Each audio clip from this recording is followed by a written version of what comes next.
আসসালামু আলাইকুম। আমি তারেক, আছি আপনাদের সাথে। গত ভিডিওতে আমরা দেখেছি এক্সেলের বেসিক সবকিছু থেকে। আমরা এক্সেল ওপেন করতে দেখেছি, এক্সেল ডকুমেন্ট সেভ করা জেনেছি। তো আজকে আমরা জানবো এক্সেলটাকে আমরা যখন স্প্রেডশিট কিভাবে বলবো, আমরা যখন এক্সেলে মেইনলি কিভাবে আমরা হিসাব নিকাশ করব সেটুকু দেখার জন্য। তো আমরা কিভাবে এক্সেলে কাজ করতে পারি সে ব্যাপারে আপনাদেরকে একটা মিনিমাম ধারণা আমি দিতে যাচ্ছি। তো মনে করেন আমাদের বেসিক কাজ হিসাবে আমরা এখানে একটা মান্থলি বাজেটের আমরা একটা হিসাব রাখতে চাচ্ছি। ওকে, তো আমি এখানে প্রথমে আমি হচ্ছে আমার স্প্রেডশিটের টাইটেল দিলাম যে মান্থলি বাজেট। তো দেখবেন যে এখানে একটা সেল থেকে এটা হচ্ছে A1 সেলে আসে। আপনার হয়তো এখানে বাইরে থেকে থেকে মনে হবে যে এটা বি বি কলামের মধ্যেও চলে আসছে, কিন্তু দেখেন এইখানে চাপ দেওয়ার সাথে সাথে পুরো মান্থলি বাজেট যে লেখাটা একবারই চলে আসছে। বিতে চাপ দিই, বিতে কিন্তু কোনো কিছু নাই। তো এখন পর্যন্ত আমরা এখানে ফরম্যাটিং করিনি, তাই এভাবে দেখাচ্ছে। টেনশনের কোনো কারণ নেই, আমরা এটাকে ফরম্যাটিং করবো, আপনারা একটু ওয়েট করেন। তো আমি এখানে মান্থলি বাজেট সম্বন্ধে আমি হচ্ছে টেক্সট করতে যাচ্ছি বা হিসাব নিকাশ করতে যাচ্ছি। ওকে, তো মান্থলি বাজেট, তারপরে আমি এখানে দিব হচ্ছে বিলস। বিলস দিয়ে আমি হচ্ছে কি কি বিলস ইউজ করব। তারপরে আমি এখানে দিলাম জানুয়ারি। ওকে, তারপরে দিলাম জানুয়ারি, ফেব্রুয়ারি, তারপর দিলাম হচ্ছে মার্চ। মার্চ দিলাম, শুধু মার্চ। তারপরে আমি দিলাম, আমরা এখন পর্যন্ত মনে করেন 3 মাসের আমরা হিসাব করব। ওকে, তো বিলস এর মধ্যে আমাদের কি কি থাকবে মনে করেন, ফোন থাকবে, গ্যাজেট থাকবে, গ্যাস, তারপর টুলস, ওকে ফাইন, কার, দেন ফুড, ওকে, এন্টারটেইনমেন্ট। ওকে, তো আমরা হচ্ছে এগুলো আমরা আসলে কোনটা কোনটা পারপাসে আমরা আমাদের মান্থলি বাজেটটা স্পেন্ড করব। ওকে, তো বা স্পেন্ড করেছি সেটার হচ্ছে হিসাব। তো আমি এখানে জানুয়ারিতে দিলাম মনে করেন 1200, এখানে দিলাম 100, এখানে 50। এন্টার চাপার সাথে সাথে একটা একটা করে সেল নিচে চলে আসবে। এখানে দিলাম 70, ওকে ফাইন। এটাতে দিলাম 90, ফাইন।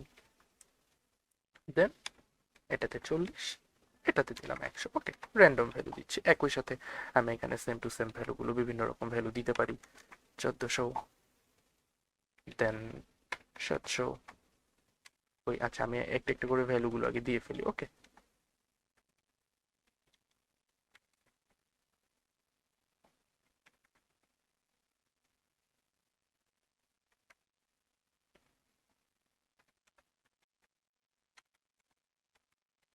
এগুলোকে আপনার রেফারেন্স ভ্যালু হিসাবে নেন, এগুলো কোনো ভ্যালিড না। আমি আমার মতো র্যান্ডম কিছু ভ্যালু দিয়েছি। ওকে, তো এক্ষেত্রে আপনারা এখন পর্যন্ত আসলে কি নোটিস করতে পারছেন?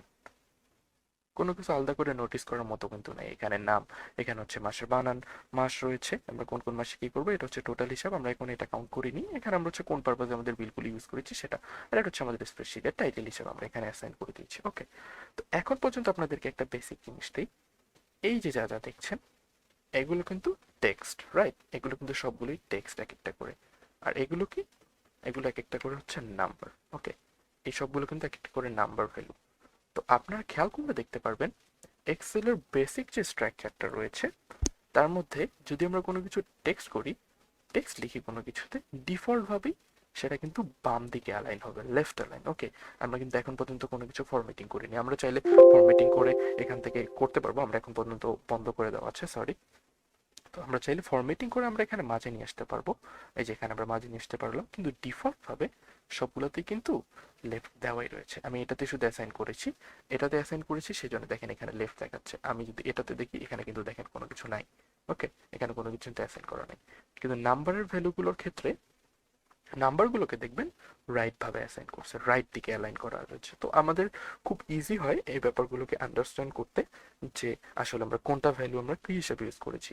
এই অনেক মনে করেন এখন পর্যন্ত আমরা যদি ফরম্যাটিংও না করি, এলোমেলো একটা স্প্রেডশিট রয়েছে, তার মধ্যে আমরা আইডেন্টিফাই করতে পারবো যে আসলে আমরা ভ্যালু কোনটা দিচ্ছি, আমরা হচ্ছে নাম্বার কোথায় ইউজ করছি, এবং ফোনের আমরা হচ্ছে টেক্সট ফরম্যাট কোথায় ইউজ করছি। ওকে, তো আপনাদেরকে আরেকটা ভালো জিনিসের ব্যাপারে উদাহরণ দিয়ে দিই।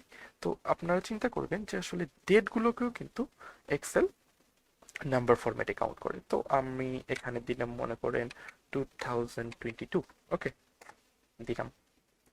কি নোটিস করলেন আপনারা একটা জিনিস খেয়াল করেন তো, মনে হবে যে না 2022 দিছি, শুধু 22 আসছে, লাস্টের দুইটা অক্ষর আসছে। শুধু কিন্তু এটা না, আমি একটু আগে কি বলেছিলাম, এক্সেল যাবতীয় নাম্বার ফরম্যাটগুলোকে রাইট অ্যালাইন করে রাখে। আমরা যখনই ডেট ইনপুট দিয়েছি সাথে সাথে কিন্তু এটা রাইট অ্যালাইন হয়ে গেছে। দেখেন আমি যদি আন্ডু করে দেখি, এটা কিন্তু লেফটে ছিল, এটা এতক্ষণে টেক্সট ফরম্যাটে বা স্ট্রিং ফরম্যাটে ছিল। যখনই আমি এটাকে আবার রিডিউ করে দিলাম, যখন আমি এটাকে ডেট ফরম্যাটে লিখছি, এই যে দেখেন এখানে কিন্তু একটা র্যান্ডম একটা ডেট এসে গেছে, বা জানুয়ারি মাসের 2022 সালের 1 তারিখ এভাবে চলে আসছে। ওকে, একইভাবে আমি যদি এখানে দিই যে ফেব্রুয়ারি 22, সেম এজ, এটা এখানেই চলে আসছে। ওকে,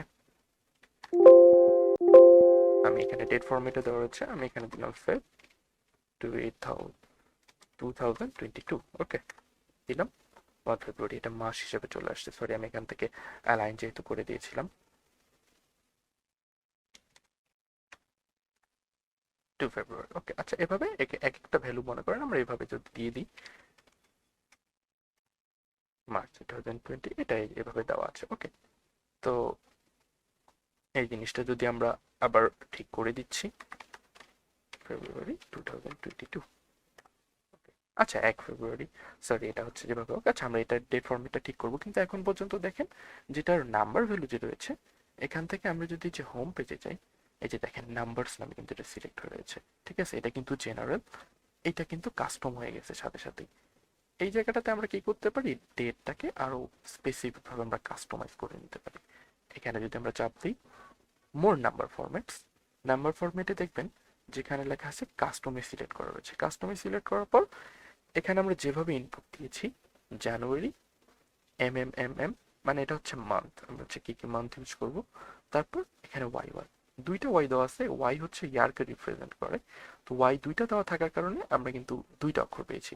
আমরা যদি এখানে আরো দুইটা ওয়াই অ্যাড করে দিই, সাথে সাথে দেখবেন যে আমাদের এই জিনিসটা চলে এসেছে। আমি পুরাটাকেই সিলেক্ট করলাম, সিলেক্ট করে নাম্বার ফরম্যাটে যাব, কাস্টমাইজ, কাস্টমাইজ থেকে, সরি, এটা হচ্ছে একটা জায়গায় জেনারেল হয়ে থাকার কারণে সেম এভাবে রয়েছে। আমি যদি এটাকে আবার কাস্টমাইজ করি, কাস্টমাইজ দেখার সাথে সাথে আমি আবার এটাকে ওয়াই করে দিলাম। ওকে, করার কারণে এই জিনিসটা কিন্তু সম্পূর্ণভাবে এখানে চলে আসছে। ওকে, এখানে হচ্ছে ডেট আর মান্থ হয়ে গেছে। ওকে, এই জিনিসটা আমরা ঠিক করে দিই, এটা আমরা হচ্ছে একটা করে দিই, এই যে দেখেন এটাও কিন্তু ঠিক হয়ে গেছে। ওকে, তো খেয়াল করে দেখেন যে এক্সেল ডেটটাকেই অবশ্যই নাম্বার ফরম্যাটে দেখে, নট অ্যাজ এ টেক্সট। এখানে চাপ দেওয়ার সাথে সাথেই দেখবেন উপরে ডেট চলে আসছে। টোটালের ব্যাপারে আমরা এখনো পরে আসি, খেয়াল করে দেখেন। তাহলে স্প্রেড কিন্তু নিজে থেকেই অনেক কিছু অপটিমাইজ করে নেয় মাইক্রোসফট এক্সেল। ওকে, আপনাদের অনেক কিছু নিজে নিজে ফরম্যাটিং করতে হবে না, অনেক কিছু দেখবেন অটোমেটিকলি ফরম্যাটিং হয়ে গেছে। তো আপনাদের অনেকটুকু কাজ এখান থেকে আগে যাবে। তো আজকের ভিডিও এ পর্যন্তই। আশা করি এর মাধ্যমে এক্সেলের টেক্সট ভ্যালু এবং নাম্বার ভ্যালুকে আপনারা ডিফারেন্সিয়েট করতে পারবেন এবং বুঝতে পারবেন যে আসলে আমরা কোথায় কি ভ্যালু দিচ্ছি, এবং ডেটের যে বেসিক স্ট্রাকচার, কিভাবে আপনি ডেট ফিক্স করবেন, ডেটের হচ্ছে স্ট্রাকচার কিভাবে আরো যদি সাল দিতে চান বা মান্থ দিতে চান, সেটাও কাস্টম থেকে আমরা পরের ভিডিওগুলোতে আমরা এখান থেকে আরো মাস ভাবে কাস্টমাইজেশন শুরু করব। আজকের ভিডিও পর্যন্তই। আসসালামু আলাইকুম।